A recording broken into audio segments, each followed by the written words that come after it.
Well, Halle was really antithesis of what they had before. They asked for some volunteers to work through the night and compile lists of all the prisoners. And so I volunteered, and we were sitting there at night compiling lists, drinking coffee, eating K rations, eating C rations, and no meal ever tasted so good. Then the next day they took us out on a hospital train to France. We spent the night there somewhere, I don't know the name of the place. And then they took us to Brest, which is on the English Channel, and was the last place in France to surrender. It had just surrendered to the Allies a few days before. When you say they took you, who was they at this point? Beats me, the people that ran the trains, the hospital trains, the French, the Germans, there were soldiers from all countries now who were traveling. Who was riding on the trains? All prisoners. Oh, the French, German, not German, French, Indian, and English, Australian, you name it. They were all on there. So then at Brest, there's a very high cliff, and on top of the cliff was an airstrip, and the airstrip, they couldn't use it because of bad weather, but then after a couple of days, the DC-3s started landing there, and they took us over to England, and just a 15-minute hop. And the first thing they did when we got there was they put each one of us on a bed, and you had 4 medics came in with 4 anti-bug sprays, one for each arm and one for each leg. They sprayed you full of this stuff, and it felt great, because all the time in Italy and then in Germany, except for the last piece of Annaberg, you always had lice. This was a way of life, and you accepted it, and you just couldn't do anything about it. So I was in England. They took us to Brighton, which is a resort on the English Channel, but we couldn't go swimming there or anything because the mines had not been cleared. So while we were there, I tried to get all my accumulated furlough to come to the United States and visit my parents. In Brighton, first of all, I didn't stay in Brighton that much, but I stayed in London most of the time. We had friends there, 2 families could stay with us. And near the Royal Albert Hall, there was South Africa House, and I stayed there a lot. And I managed to, the commanding officer that I had to report to knew what my problem was. And he got me 2 invitations to garden parties, tea parties at Buckingham Palace. And he said, "You're on your own, see what you can do with it." As it happened, I couldn't do anything with it.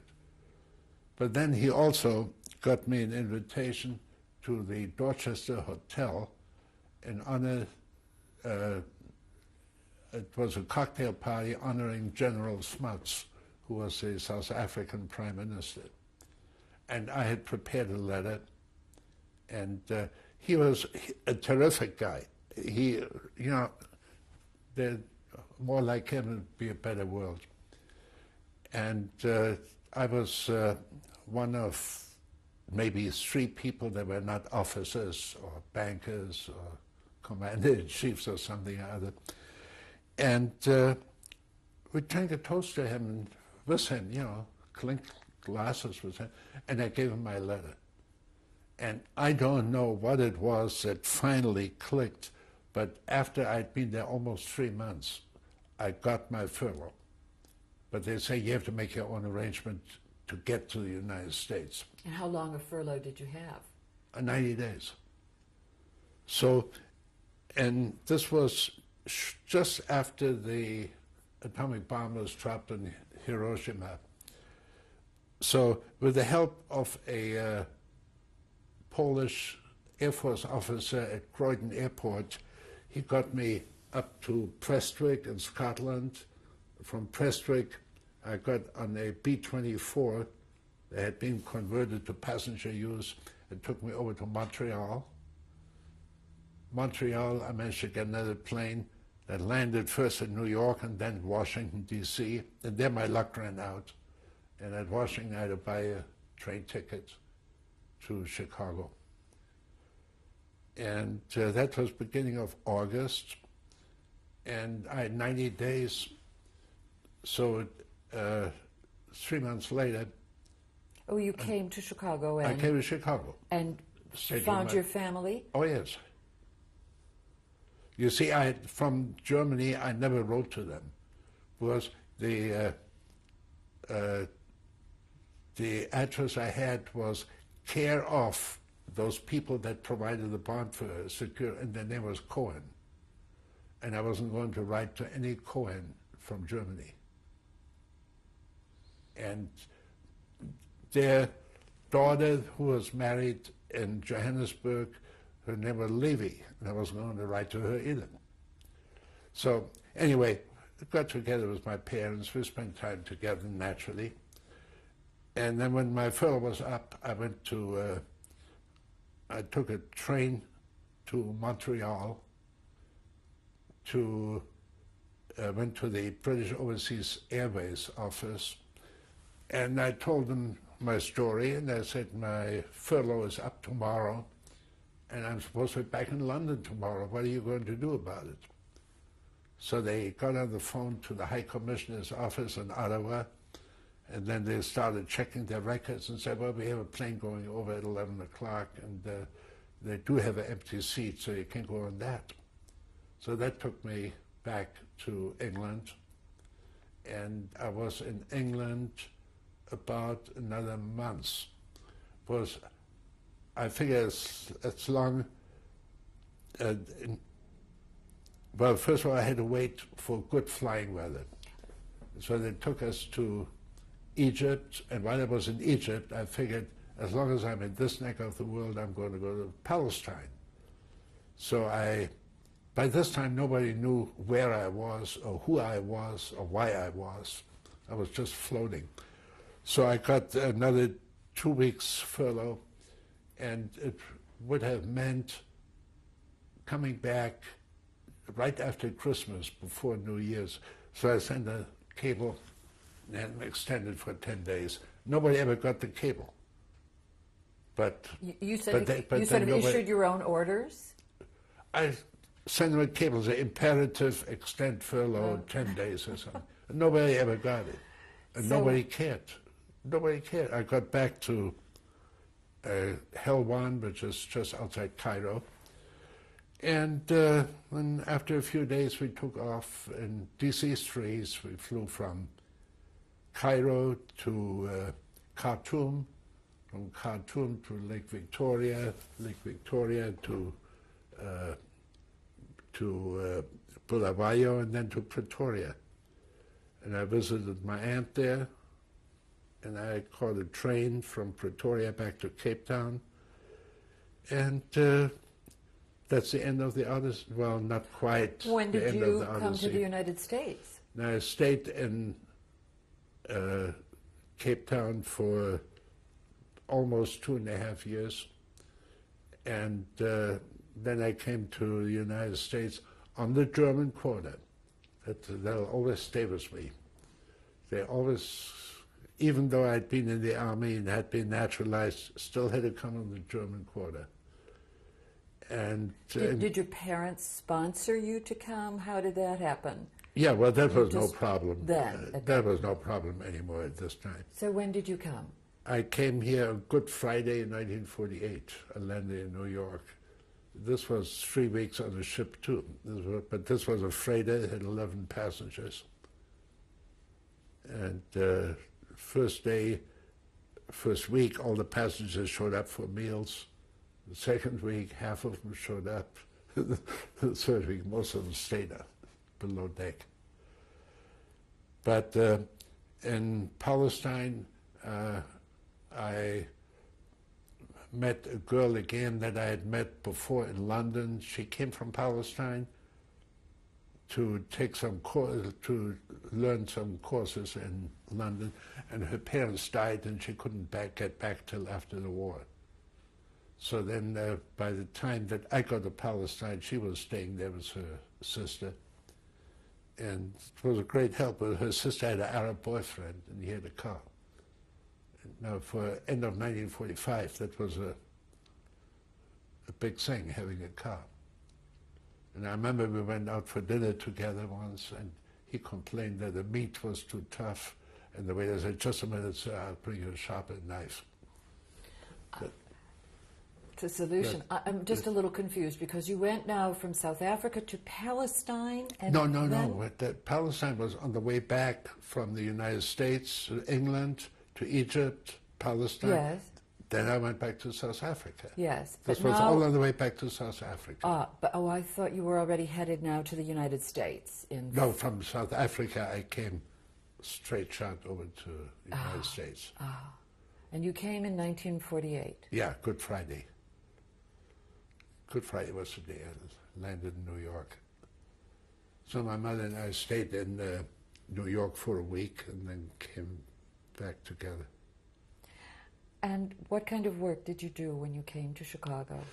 Well, about 4 days after I got here, I got a job in a photographic studio, and I thought I really was hitting it right. The only thing is that after a month, the guy didn't need me anymore. He had 2 customers. And one took his business away from him, so he didn't have it anymore. But I did work as a photographer until 1950, shortly before we got married. By 1950, I met Esther and we got married, of course. Esther, what's her name? Esther Lang, I'll have you know. But did you meet her as, what was her name? It used to be Esther Bernstein. How did you meet?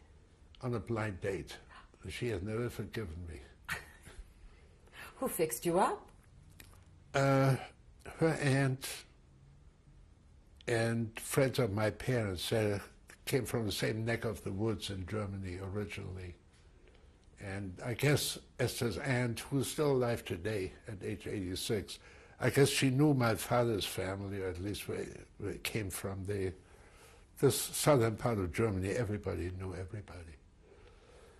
So they fixed us up with a blind date, and I lived on the south side, and she lived on the north side, and it was really too much trouble, so we figured to get married. Did you fall in love immediately? No, I broke her glasses the first date. I gave her a kiss and broke her glasses. There's something else she has never forgiven me. I never paid her for it. How long after did you marry?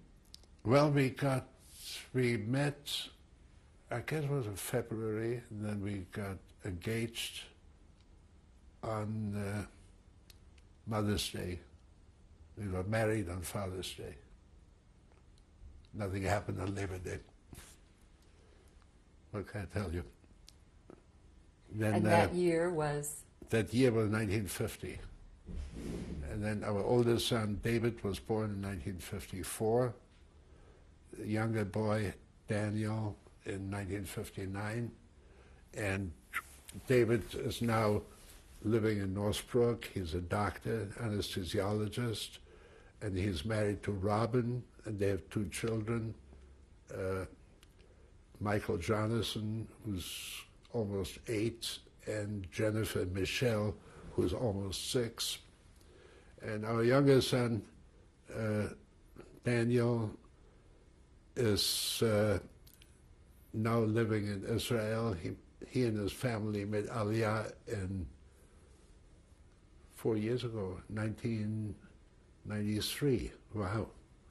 He lives in Ma'ale Adumim with his wife, Claire, and 2 boys, Odette, who was bar mitzvah last July, and Ariel, who just turned 10 now.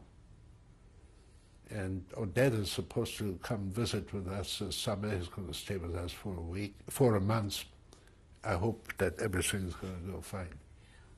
When you left the photographic job that you had, what work then did you do? I went in the transportation business, trucking and later railroads, and I studied traffic management, and I became licensed practitioner for the Interstate Commerce Commission, and became a certificated member of the American Society of Traffic and Transportation, which sounds like an unwieldy thing, but you had to pass 5 exams to become a member. And I was actually president of the Chicago chapter for a year. Now I'm retired. When did you retire? I was retired in 1986. I was downsized. All the officers, I was working for the Chicago Northwestern Railroad, and all the officers, which means non-union employees, were given a buyout option, which I was not going to take. But then the vice president of the department called me in and he said, I want you to take that because otherwise I'm going to abolish your job. So, so I took it. I got separation pay, of course, and that, and like 6 weeks' notice, which was better than being out on your behind. I checked with some labor lawyers who thought I might win a case on the basis of age discrimination, but I would have to come up with $4,000 money ahead of time to pay for discovery fees, and then my immediate superior, he would probably want to protect his own job, so he might not testify the same way he'd been talking to me. I figured, who needs the hassle? So you left, and you've been retired. So I left, and I had some part-time work for a company that did some translating English to German and German to English. And that was nice while it lasted. Then they went belly up. We have only a few moments, and I want to be certain, I want to squeeze in my thank you so much for participating in this and telling this fascinating story that you've shared. But I want to ask you about the early years and the experiences that you had in Germany and then again in South Africa. What effect do you think they've had on your own political outlook, on your own philosophy of life, how you see underprivileged classes, for instance? Well, in Germany, I belonged to the underneath class, being a Jew. Then I went to South Africa and belonged to the top class, being white. Then I went to Germany as prisoner of war, and there again I was one of the lower echelons. Went back to South Africa and again became part of the master race. I could never understand why people shouldn't be judged on their own merits. And even today, today you have discrimination, you have reverse discrimination. I always feel, let the best man get the job.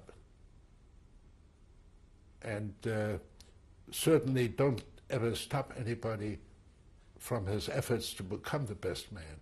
Don't deny him the education. But it's, I don't know, I'm very laid back. I don't take myself too seriously. I just can't. That's one of the things I've learned. I've had ulcers, and I had them operated on, and the doctor said, don't get excited. So I don't get excited. Well, I think it's a good philosophy. And if you can't laugh at yourself, you really got problems. Thank you again. We'll have an opportunity to look at your photos and to meet Well, thank Esther. you. It's been my pleasure. Let me just say I'm very glad I don't have to do this every day. Well, you've been wonderful. This is a picture of my parents. It was taken on or about their silver anniversary, their 25th anniversary in 1945. My father used at one time to have a full beard, and then he trimmed it down to a goatee. But when he was in the Buchenwald concentration camp, the Germans cut it off for him, and my mother always said that's the only good thing the Germans ever did. My mother died, unfortunately, 3 years after I came here. She died in 1951. My father survived her by 20 years, and he died in 1971. He was about 3 weeks short of his 89th birthday.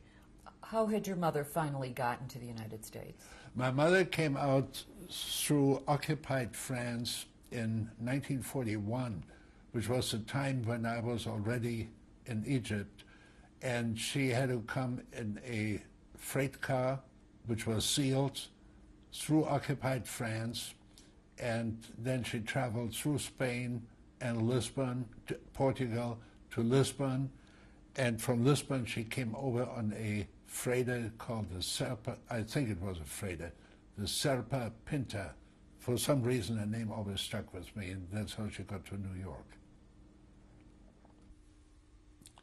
This is a picture of myself after I came out of the army, but before I came to South Africa. This picture is at present in my old expired South African passport. You mean before you came to America? Before I came to America, right. So it's dated from what year? Must be 1948, possibly 47. This is again in my South African passport, and this is my American immigration visa. This is issued under the German quota, and it was issued in, obviously, February 1948. And I arrived in the United States on Good Friday, 1948, at New York.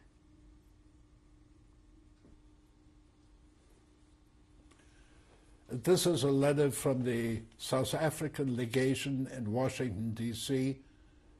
to, I think it's Washington, D.C., to my parents, as dated 28th of December 1942, which is 7 months after I was taken prisoner. This is the first notification that they had that I was actually prisoner of war. Until that time, I had been reported missing in action.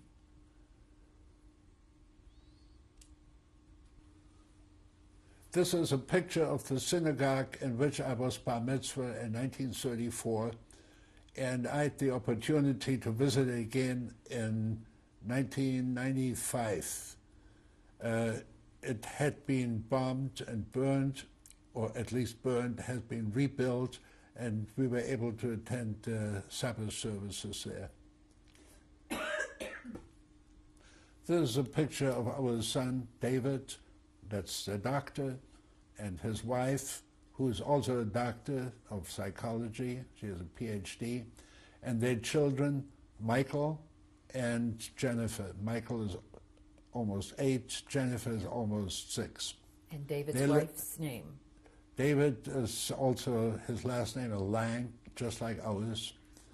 Robin used to be Robin Ross. And they live in Northbrook, Illinois, about 20 or 25 minutes drive from here. This is our younger son, Daniel, his wife, Claire, and the 2 boys. On the right, as you look at the picture, is Odette, who is 13 and a half, and the little one with a big smile is Ariel, and he just turned 11. They live in Ma'ale Adumim, just outside Jerusalem. They made Aliyah about 4 years ago. And now I have a special treat for everybody that sees this tape. I'm going to introduce to you my beloved wife, Esther. Don't lay it down like that, please. Anyway, she has put up with me for 46 and a half years. And what's even more hard to believe is I have put up with her for 46 and a half years. But by and large, we are beginning to get used to each other. We've produced 2 nice kids and 4 nice grandchildren. Do you have anything to say? Yes, as I said before, it is my hope and desire that those grandchildren will marry in the faith, that they do not marry Gentiles, because we have lost too many children, and I don't want to have any Gentiles in the family. I'm very opinionated about that, but that's my feeling. And to me, the most important thing is to get a good education, because that is one thing nobody can take away from you. And all the social contacts you can get afterwards. I'd like to add something too. When David got his doctor's degree in 1981, the Shabbat before, our rabbi permitted me to say a few words during the Shabbat service. And I said to him, David, nobody knows where you're going to end up or which way you're going to go, what's going to happen. But wherever you're going to go, wherever you end up, never forget where you came from. And a lot of people came to me later and since that time and said it's very important, and they thought it was a very good message to give them. So I hope that he and his children and Danny and his children, I hope they never forget where they came from. Honey? Oh, come on, give me a break. Watch your glasses. I don't want to break them. There's a different pair of glasses. I broke them once already.